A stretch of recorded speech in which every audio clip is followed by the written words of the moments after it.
In the spring of 2016, a legal battle between Apple and the Federal Bureau of Investigation captured the world's attention.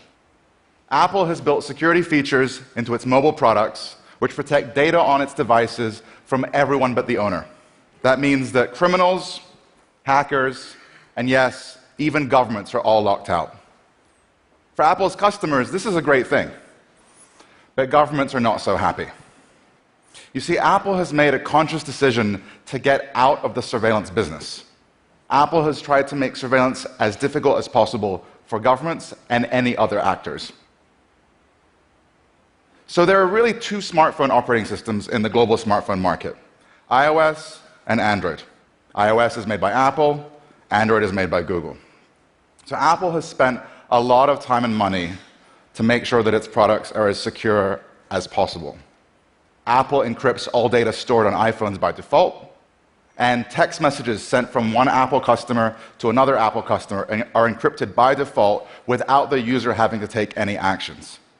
What this means is that if the police sees an iPhone and it has a password, they'll have a difficult time getting any data off of it if they can do it at all.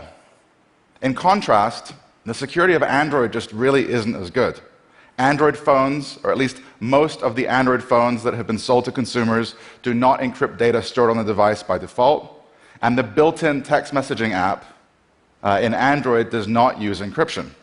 So if the police sees an Android phone, chances are they'll be able to get all the data that they want off of that device.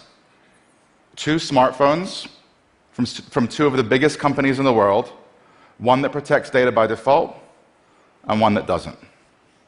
Apple is a seller of luxury goods. It dominates the high end of the market. And we would expect a manufacturer of luxury goods to have products that include more features. But not everyone can afford an iPhone. That's where Android really dominates, at the middle and low end of the market. Smartphones for the 1.5 billion people who cannot or will not spend $600 on a phone. But the dominance of Android has led to what I call the digital security divide. That is, there is now increasingly a gap between the privacy and security of the rich, who can afford devices that secure their data by default, and of the poor, whose devices do very little to protect them by default. So, think of the average Apple customer. A banker, a lawyer, a doctor, a politician. These individuals now increasingly have smartphones in their pockets that encrypt their calls, their text messages, all the data on the device, without them doing really anything to secure their information. In contrast, the poor and the most vulnerable in our societies are using devices that leave them completely vulnerable to surveillance. In the United States, where I live, African Americans are more likely to be seen as suspicious, or more likely to be profiled, and are more likely to be targeted by the state with surveillance. But African Americans are also disproportionately likely to use Android devices that do nothing at all to protect them from that surveillance. This is a problem. We must remember that surveillance is a tool. It's a tool used by those in power against those who have no power. And, while I think it's absolutely great that companies like Apple are making it easy for people to encrypt, if the only people who can protect themselves from the gaze of the government are the rich and powerful, that's a problem. And it's not just a privacy or cybersecurity problem, it's a civil rights problem. So the lack of default security in Android is not just a problem for the poor and vulnerable users who are depending on these devices. This is actually a problem for our democracy. I'll explain what I mean.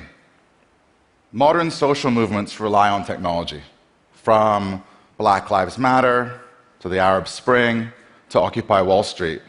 The organizers of these movements and the members of these movements increasingly communicate and coordinate with smartphones.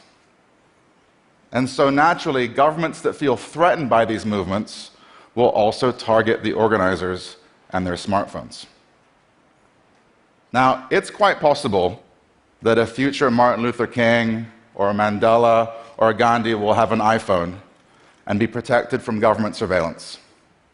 But chances are they'll probably have a cheap $20 Android phone in their pocket. And so if we do nothing to address the digital security divide, if we do nothing to ensure that everyone in our society gets the same benefits of encryption and is equally able to protect themselves from surveillance by the state, not only will the poor and vulnerable be exposed to surveillance, but future civil rights movements may be crushed before they ever reach their full potential. Thank you.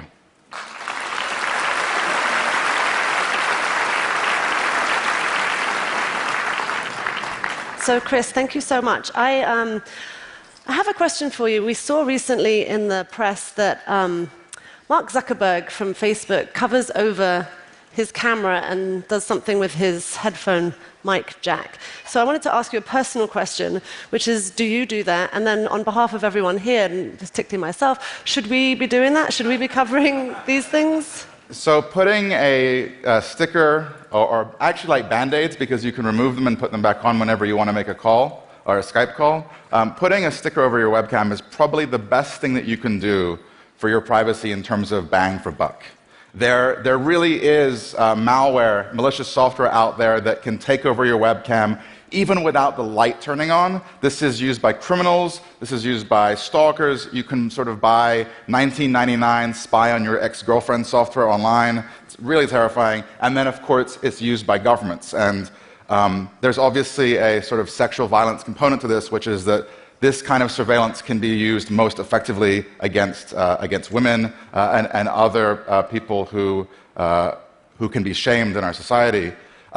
Even if you think you have nothing to hide, at the very least, if you have children, teenagers in your lives, make sure that you put a sticker on their camera and protect them. Wow, thank you so much. Thank you. Thanks, Chris.